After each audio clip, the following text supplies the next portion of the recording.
নমস্কার বন্ধুরা, আবার চলে এসেছি রান্নাঘরে।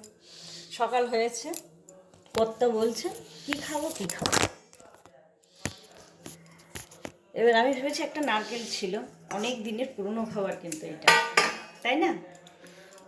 মুড়ি আছে, দেশি মুড়ি কিনে নিয়ে এসেছিল এই যে, আর এদিকে এটা নারকেল। এই খাবারটা কিন্তু অনেক দিনই খাওয়া হয় না। নারকেল দিয়ে চিনি দিয়ে মাখা হবে। কেমন লাগবে বন্ধুরা কমেন্টে বলবেন। নারকেলগুলো এবার দিয়ে দিচ্ছি,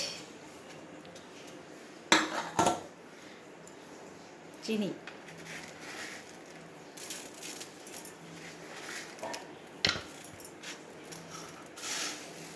খুব সুন্দর একটা খাবার, অনেক দিনের পুরনো খাবার, এখন কিন্তু কেউ খায় না।